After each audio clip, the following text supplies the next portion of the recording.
आज के सेशन में मैं आपको सिखाने वाला हूं कि कैसे आपको अपनी ITR 3 फाइल करनी है। ITR 3 फाइल की जाती है उस केस में जब आपके पास बिजनेस इनकम भी है। इसके साथ ही मेरा फोकस रहेगा शेयर मार्केट ट्रांजैक्शंस के ऊपर, specially FNO transactions. FNO transactions business की श्रेणी में आते हैं, तो आपको कैसे यहाँ पे टर्नओवर कैलकुलेट करनी है, कैसे यहाँ पे आपको अपनी ऑडिट एप्लीकेबिलिटी देखनी है। इसके अलावा बुक्स ऑफ अकाउंट्स कैसे आपको इमीडिएटली बनाने हैं और रिटर्न कैसे आपको फाइल करनी है। वीडियो काफी टेक्निकल रहेगी, तो कोशिश कीजिए कि आप वीडियो को कंप्लीटली समझें। अगर आप कहीं भी मिस आउट कर देते हैं चीजों को और ये मिस्टेक अगर आपकी ITR में हो जाती है तो आपको काफी दिक्कतों का भी सामना करना पड़ सकता है। तो वीडियो को ध्यान से समझिए। यहाँ पे कुछ इंपॉर्टेंट पॉइंट्स मैं बताने वाला हूँ। सबसे पहले हमें चाहिए P&L report from the broker. जो भी आपका ब्रोकर है, चाहे वो जीरोधा है, एंजल है, उससे आपको P&L रिपोर्ट लेनी है, आपसे डाउनलोड कर लीजिए। मैं डिस्कस करूंगा कि कैसे आपको FNO ट्रांजैक्शंस की टर्नओवर कैलकुलेट करनी है। टर्नओवर इसलिए कैलकुलेट करनी है क्योंकि टर्नओवर से डिटरमिन होती है कि आपके ऊपर ऑडिट की एप्लीकेबिलिटी है कि नहीं। ऑडिट की जो थ्रेशोल्ड है, स्पेशली फॉर FNO ट्रांजैक्शंस, क्योंकि ये पूरे ट्रांजैक्शंस बैंकिंग चैनल के थ्रू होते हैं, 10 करोड़ की लिमिट है, तो वो हम चेक करेंगे। Applicability of tax audit. Next, applicability of maintenance of books and accounts. क्या आपको बुक्स एंड अकाउंट्स मेंटेन करने की जरूरत है या नहीं है। इसके अलावा balance sheet and profit and loss, क्योंकि आपको जब ITR 3 फाइल करनी होती है तो वहां पे आपको प्रॉफिट एंड लॉस और बैलेंस शीट के आइटम्स अपडेट करने पड़ते हैं। Other share market related incomes, उस पर भी मेरा थोड़ा फोकस रहेगा, लेकिन ज्यादा फोकस रहेगा FNO ट्रांजैक्शंस के ऊपर। आपको कोई भी क्वेश्चंस हो आप कमेंट्स में जरूर पूछिए। मेरी पूरी कोशिश रहती है कि मैं हर क्वेश्चन का जवाब जल्द से जल्द दे सकूं। इसके अलावा वीडियो को लाइक और चैनल को सब्सक्राइब कर लीजिए। ओके, सबसे पहले जो मेरे स्क्रीन पर आपको एक्सेल फाइल दिखाई दे रही है, यह है रिपोर्ट। यह आपकी P&L रिपोर्ट जो आपको आपके ब्रोकर ने दी होगी। आपको यहाँ पर जो चीज आइडेंटिफाई करनी है, आप देखिए बाय का जो कॉलम है वह है आपका, यह कॉलम बाय के लिए है, ये कॉलम आपका सेल के लिए है। आपको गेन या लॉस जो हुआ है उसके लिए आप इस टोटल कॉलम को देखिए। जो आपको प्रॉफिट या लॉस हुआ है आपके FNO ट्रांजैक्शंस पे, ये सारे आपके FNO ट्रांजैक्शंस हैं। इसके अलावा आपने चार्जेस यहाँ पर जो पे किए हैं उन्हें आप नोट डाउन कर लीजिए, क्या आपके यहाँ पे चार्जेस रहे हैं, और आपका STT आपका यहाँ पे कितना रहा है, सिक्योरिटी ट्रांजैक्शन टैक्स, वो आप यहाँ पे देख सकते हैं। STT भी एक खर्चा ही आपके लिए, और पूरे खर्चे आप अपने प्रॉफिट में से डिडक्ट कर सकते हैं, माइनस कर सकते हैं। तो इन दिस केस अगर मैं बात करूं तो आपके जो टोटल खर्चे हैं वो है यहाँ पर 3537। मैं यहाँ पे 3537 लिख भी देता हूँ। अब ITR 3 के केस में सबसे पहले हमें फाइंड आउट करना होता है कि क्या आपके ऊपर ऑडिट की एप्लीकेबिलिटी है या नहीं है। यहाँ पर एक इम्पॉर्टेंट अपडेट आया था। लास्ट ईयर तक हम जैसे टर्नओवर कैलकुलेट कर रहे थे वैसा अब नहीं करना है। यहाँ पर एक अपडेट है, ध्यान से समझिए। मैं यहाँ पे आपको एक फॉर्मूले की सहायता से समझाने की कोशिश करता हूँ। यहाँ पर मैं लिख देता हूँ टर्नओवर। तो यहाँ पे आपको क्या करना होगा, आप यहाँ पर लगाएंगे एब्सोल्यूट का फॉर्मूला ABS, और उसके बाद आप अपने प्रॉफिट या लॉस जहाँ पे भी आपको हुआ है, अलग अलग फॉर्मेट में हो सकती हैं चीजें, तो वहां पर आप इस फॉर्मूले को लिंक कर देंगे। मैं फिर से कर देता हूँ ABS और टोटल। तो इससे क्या होगा, एब्सोल्यूट से आपका प्लस और माइनस का जो इम्पैक्ट है वो हट जाता है। अब देखिए, चाहे आपको लॉस हुआ है वो भी आपको यहाँ पे पॉजिटिव नंबर दिखेगा, जो पॉजिटिव नंबर होता है आपको पॉजिटिव दिखेगा ही दिखेगा। तो इस हिसाब से आपके जितने भी नंबर्स यहाँ पे हुए हैं सेल या परचेज के, पूरे आपको यहाँ पे इस तरह से दिखाई दिए हैं। आपने कैलकुलेट कर लिया इनको। अब मैं इसका सम कर लेता हूँ, तो इससे मुझे यहाँ पे टर्नओवर पता लग जाएगी। इस केस में 10 लाख का अमाउंट मुझे यहाँ पर दिखाई दे रहा है, यानी मेरी turnover to understand the applicability of audit is only 10 lakh rupees. तो आप बता सकते हैं कि यहाँ पे ऑडिट लगेगा या नहीं लगेगा। यहाँ पे ऑडिट की आवश्यकता नहीं है, नो ऑडिट। लेकिन वहीं अगर मान लीजिए ये अमाउंट मेरा 10 करोड़ को एक्सीड कर जाता, 10 करोड़ को एक्सीड कर जाता, तो मुझे यहाँ पर ऑडिट की एप्लीकेबिलिटी हो जाती। In this case audit is not at all needed. ठीक है, तो पहली चीज हमने चेक कर ली। अब मुझे इस कॉलम की कोई भी जरूरत नहीं है, मेरे किसी काम का नहीं है। मुझे सिर्फ यही चेक करना था कि ऑडिट लगेगा या नहीं लगेगा। नहीं लगेगा मैं इसे इग्नोर कर देता हूं, क्योंकि इस टर्नओवर के कोई मायने नहीं है। अब मुझे देखना है कि मेरा प्रॉफिट या लॉस कितना हुआ। तो मैंने कितने के ऑप्शंस खरीदे हैं। बाय अमाउंट है मेरा 90 लाख का और सेल अमाउंट है मेरा 81 लाख का। तो अल्टीमेटली मुझे यहाँ पर लॉस हुआ है, और मुझे इस पूरे ट्रांजैक्शन को एक प्रॉफिट एंड लॉस की अगर शेप देनी हो तो मैंने एक शीट में एक एग्जांपल के हिसाब से यहाँ पे प्रिपेयर किया। देखिए, परचेज ऑफ ऑप्शंस 90 लाख, ये मैंने कहां से डाले हैं, परचेज मैंने डाला है 90 लाख इस कॉलम से। आप चाहे जीरोधा, एंजल, किसी भी ब्रोकर के पास ये रिपोर्ट ऑब्टेन कर सकते हैं। बहुत ही इजी तरीके में आपको ये परचेज या सेल के अमाउंट वहां पर दिख जाएंगे। तो परचेज ले लीजिए, सेल ले लीजिए, और यहाँ से आपको चार्जेस भी मिल गए 3537। ये आप चार्जेस यहाँ पे चार्जेस 3537 मैंने यहाँ पे डाल दिया है, तो परचेज हो गया। इंटरनेट वगैरह का खर्चा मैंने यहाँ पे डाल दिया, रेंट जो आप कुछ पे करते होंगे ऑफिस वगैरह का, रिचार्ज अगर आप करते हैं इंटरनेट नेट जो भी आपका है, कंसल्टेंसी फी मान लीजिए आपने सीखा है, कुछ कोर्सेज लिए हैं, कुछ इस टाइप का कुछ भी कंसल्टेंसी वगैरह किसी को दी है तो वो आप यहाँ पे डालिए, और चार्जेस भी आप यहाँ पे डालिए। टोटल आप सेल्स का अमाउंट यहाँ पे डालेंगे जो आपकी सेल हुई है, तो इससे आपकी जो बैलेंसिंग फिगर है ये आपका लॉस आ गया है। बैलेंसिंग फिगर जो आपकी है ये आपका लॉस है। अगर आपको प्रॉफिट होता तो अमाउंट यहाँ पे आ जाता। तो अब ITR 3 फाइल करने का मकसद यह है कि जो लॉस है इस लॉस को मैं कैरी फॉरवर्ड करूंगा अगले सालों के लिए, ताकि मुझे इस लॉस को मौका मिले इस लॉस से अपना फ्यूचर का प्रॉफिट सेट ऑफ करने का। ठीक है, तो अब साथ ही मैंने एक छोटी सी बैलेंस शीट भी यहाँ पे बनाई है। बहुत साधारण इसमें आइटम्स डाले हैं जो भी किसी साधारण से व्यक्ति के ऊपर एप्लीकेबल हो सकते हैं। आपसे देख लीजिए, कुछ डेटर्स है, एसेट साइड में कुछ लैपटॉप, मोबाइल फोन, कुछ कैश है, कुछ इन्वेस्टमेंट्स वगैरह है। इस टाइप से एक साधारण सी मैंने बैलेंस शीट बनाई है। आपकी बैलेंस शीट हो सकता है इससे कंप्लीटली डिफरेंट हो, लेकिन आपको इससे एक बेसिक अंडरस्टैंडिंग जरूर मिल जाएगी। चलिए अब प्रोसेस को स्टार्ट करते हैं। मैं इनकम टैक्स पोर्टल पर मैंने लॉग इन कर लिया है। अगर आप रिटर्न फर्स्ट टाइम फाइल कर रहे हैं तो मेरे चैनल पे आपको वीडियोस मिल जाएंगी, और भी क्रिएटर्स की आपको वीडियोस मिल जाएंगी कैसे आपको अपना इनकम टैक्स पर रजिस्ट्रेशन करना है और यूजर आईडी पासवर्ड बनाना है, वो आप बना लीजिए। उसके बाद आप आएंगे ई फाइल बाद income tax return and file income tax return पर। आपने यहाँ पे अपना असेसमेंट ईयर चूज किया विच इज 23-24, और उसके बाद आपने यहाँ पे ऑनलाइन फाइल करने का ऑप्शन चूज किया और कंटिन्यू पर क्लिक किया। अब स्टार्ट न्यू फाइलिंग पर क्लिक कर दीजिए। नॉर्मल तौर पर आप इंडिविजुअल ही होंगे तो आप इंडिविजुअल पर क्लिक कीजिए और continue. Which ITR form to file, ITR 3 आपके ऊपर एप्लीकेबल होगा कौन से केसेस में, जब आप बिजनेस करते हैं, बिजनेस भी करते हैं, यानी अगर आपके पास मान लीजिए सैलरी है प्लस बिजनेस है तो ITR 3, कैपिटल गेन्स है प्लस बिजनेस है तो ITR 3, और बिजनेस का मतलब FNO ट्रांजैक्शंस भी बिजनेस ही कहलाता है, बिजनेस की कैटेगरी में आता है, तो इस चीज का ध्यान रखिए। तो मैं ITR 3 मैंने यहाँ पे चूज किया, प्रोसीड विद ITR 3 पर क्लिक कर दिया, उसके बाद लेट्स गेट स्टार्टेड पर मैंने क्लिक किया है। यहाँ आपके पास 3 ऑप्शंस होंगे। Taxable income is more than basic exemption limit, अगर आपकी ज्यादा है टैक्सेबल इनकम, या फिर आप इन कैटेगरीज में फॉल करते हैं, इस पर कभी किसी और वीडियो में डिस्कशन कर लेंगे। अभी मैं अदर्स चूज कर लेता हूँ क्योंकि इनको अल्टीमेटली लॉस ही है, तो हमने अदर्स चूज कर लिया। आप कंटिन्यू पर क्लिक करते हैं।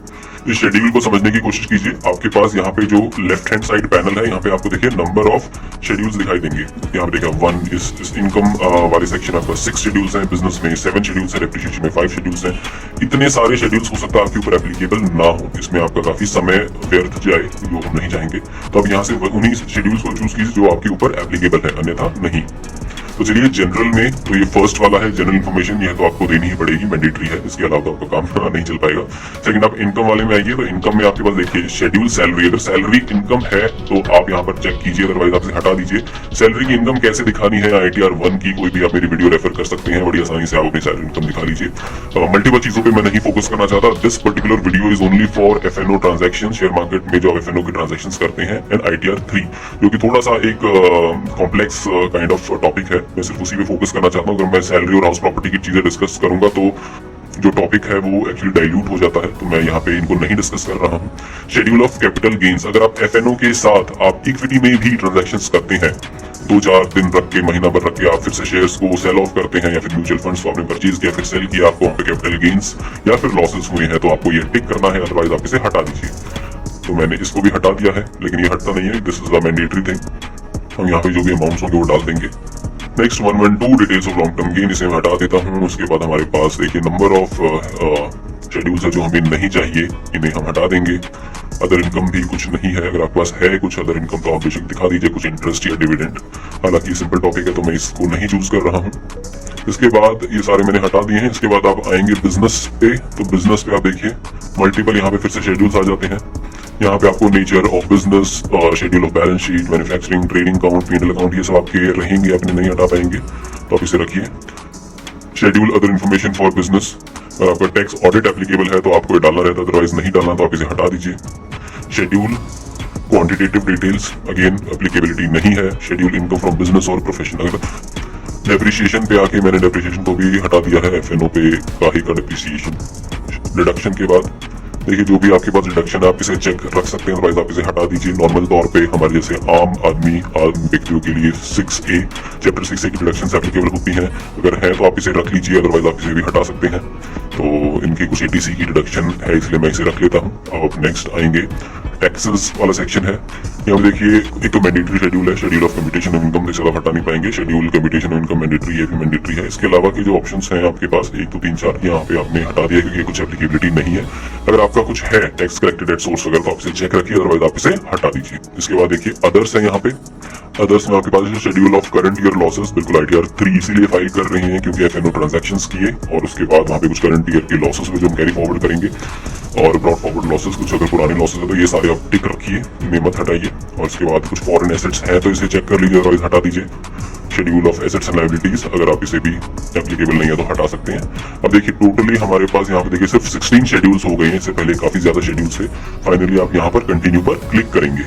यहाँ पर काफी जनरल कुछ चीजें पूछी जाएंगी कि क्या आप यहाँ पर न्यू रेजिम चूज करते हैं, तो मैंने यहाँ पे नो कर दिया।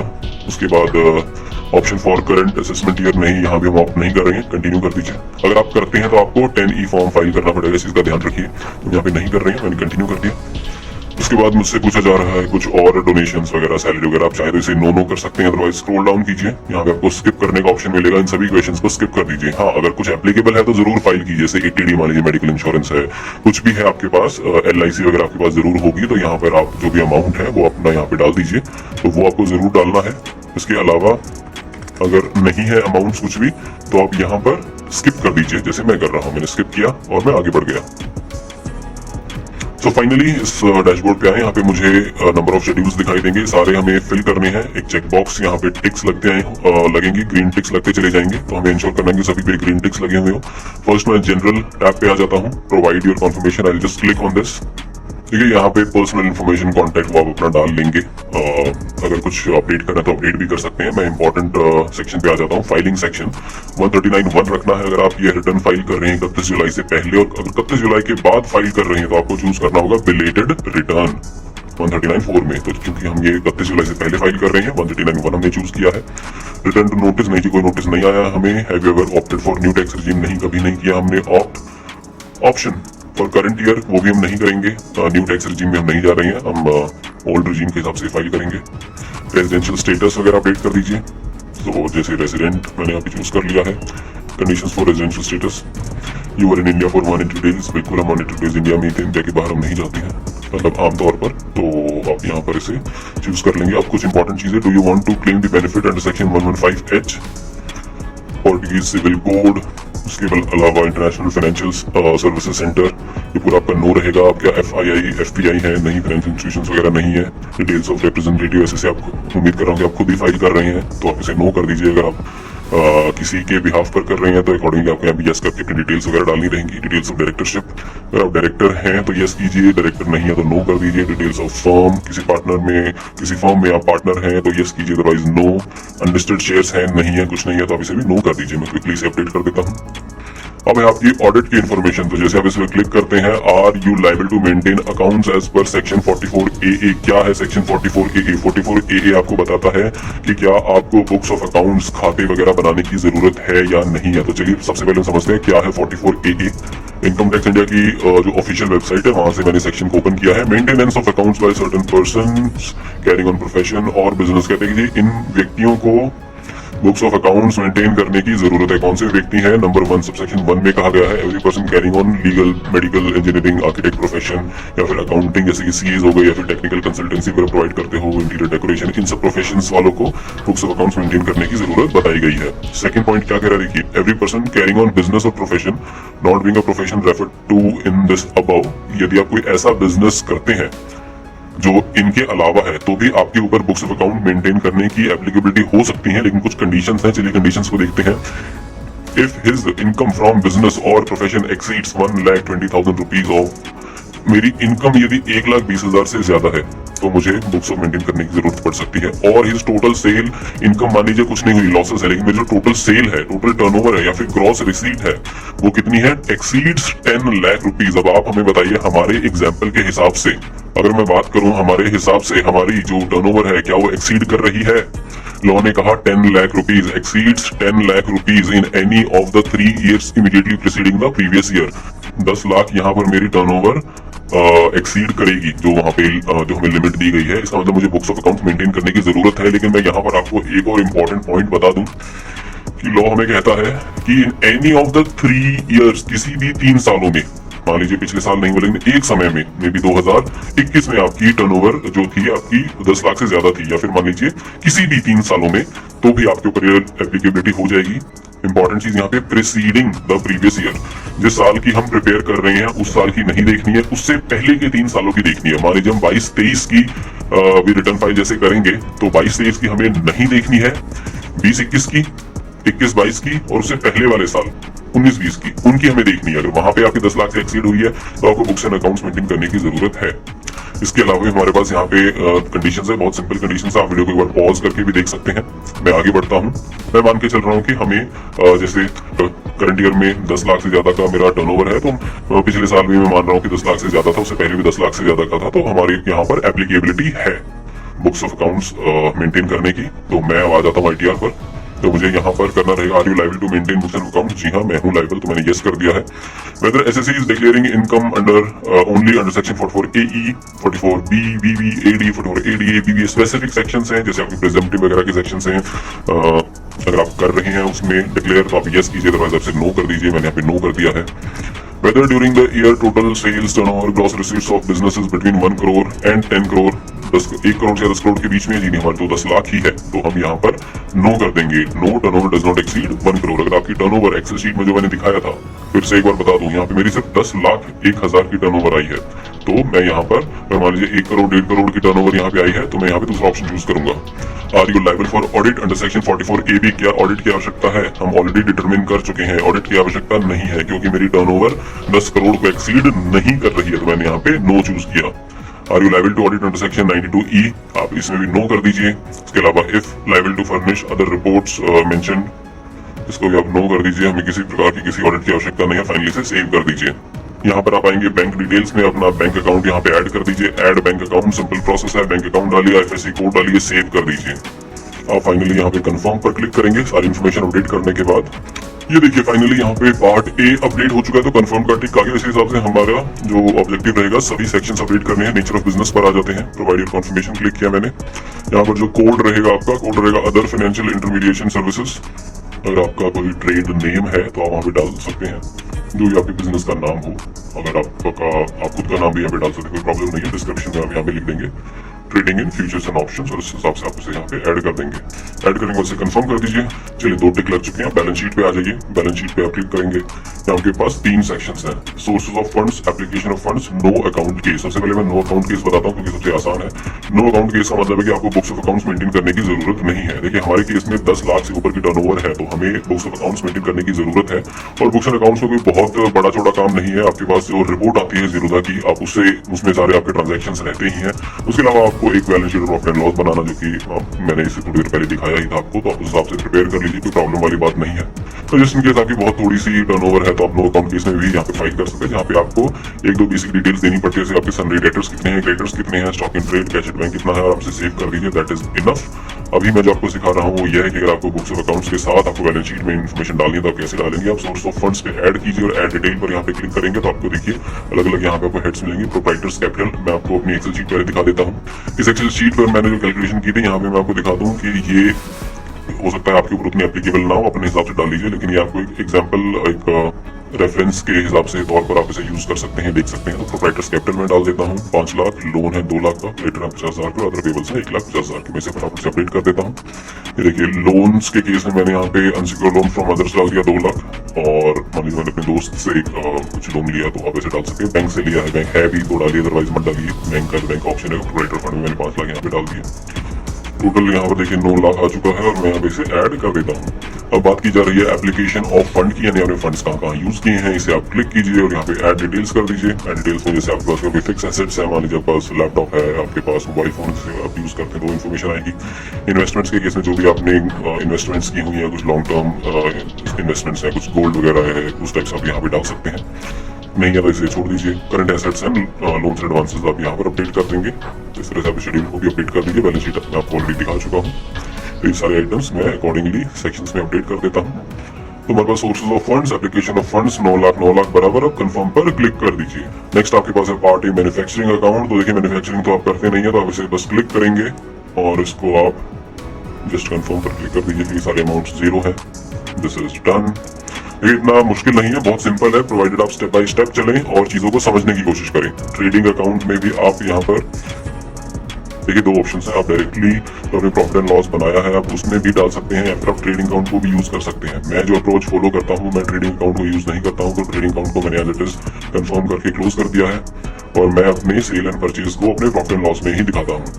तो मैंने प्रॉफिट एंड लॉस अकाउंट पे मैंने क्लिक किया और अब देखिए मुद्दे की बात, यहाँ पे आपको credits to profit and loss यानी कि क्या आपके पास पैसा आया है उसे आप डालेंगे, debits to profit and loss यानी क्या आपका खर्चा हुआ है या परचेज किए हैं वो सब आप यहाँ पे डालेंगे, तो उसके बाद आपका नेट प्रॉफिट या लॉस यहाँ पर आ जाएगा। तो मैं पहले क्रेडिट्स डाल देता हूँ, ऐड डिटेल्स अपनी जो मैंने यहाँ पे प्रॉफिट एंड लॉस बनाया था, यहाँ पे देखिए सेल हुई है ऑप्शंस की 81 लाख रुपए के ऑप्शन सेल किए हैं, तो ये मैं यहाँ पे डाल दूंगा। ये यहाँ पर आपके पास अगर मैं देखूँ तो कोई ऐसा प्रॉपर हेड आपको नहीं दिखाई देगा, तो आप यहाँ पर जो एनी अदर इनकम यहाँ पे आप लिख दीजिए sale of options, sale of options, ठीक है। और यहाँ पर आप अमाउंट डालेंगे 81 लाख, पूरा आप देख लीजिए कितना अमाउंट 81,39,622 पूरा अमाउंट आपने यहाँ पे डाल दिया है। उसके बाद आप देखिए टोटल क्रेडिट्स आ गया, इसे ऐड कर दीजिए। क्रेडिट्स ऐड हो चुके हैं, आप यहाँ पे इसी हिसाब से डेबिट्स को भी ऐड करेंगे, इस पे क्लिक कीजिए ऐड डिटेल्स और पूरी यहाँ पे आपको डिटेल्स आ जाती है जो आपके एप्लीकेबल है। देखिए रेंट मुझे अपफ्रंट दिख रहा है, रेंट में यहाँ पे डाल दूंगा।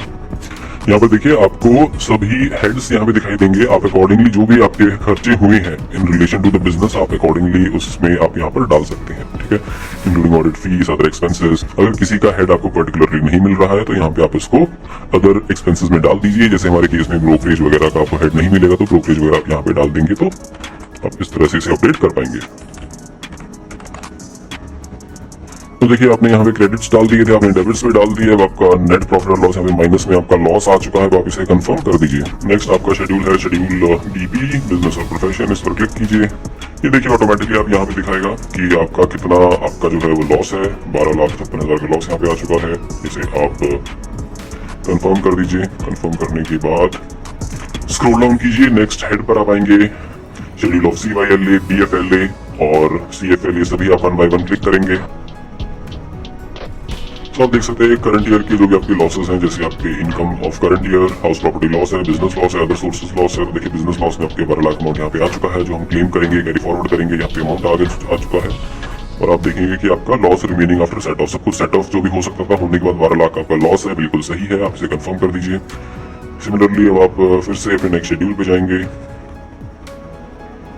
और DFLA पर जैसे ही आप आते हैं, ये आपके ब्रॉड फॉरवर्ड लॉसेस, जो आपके पिछले साल के ITRs के जो भी आपके लॉसेस होंगे वो आपके ब्रॉड फॉरवर्ड लॉसेस कहलाते हैं।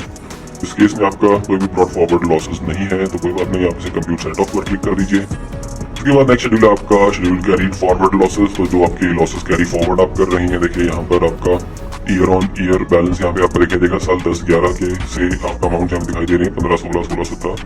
तो आप देखेंगे स्क्रॉल थोड़ा सा कीजिए और आप देखेंगे आपके यहाँ पे 12,56,000 का जो लॉस था ये आप कैरी फॉरवर्ड करना चाहते हैं, तो ये आपका ब्रॉड फॉरवर्ड लॉस बेसिकली 12,56 यहाँ पे दिखा रहा है। आप इसे कंप्यूट सेट ऑफ क्लिक कर दीजिए। ATG चैरिटी अगर कुछ की है तो आप यहाँ पे दिखाइए, अदरवाइज आप इसे ओपन कीजिए, कंफर्म कर दीजिए एंड जस्ट गो बैक। अगर आपने कोई डोनेशन वगैरह की है तो डेफिनेटली उसकी डिटेल्स डाल सकते हैं, प्रोवाइडेड आपके पास आपके रिलेवेंट सर्टिफिकेट्स हैं। शेड्यूल 6A आपका कुछ ATC वगैरह का अमाउंट है, इंश्योरेंस वगैरह, तो आप यहाँ पे डाल सकते हैं।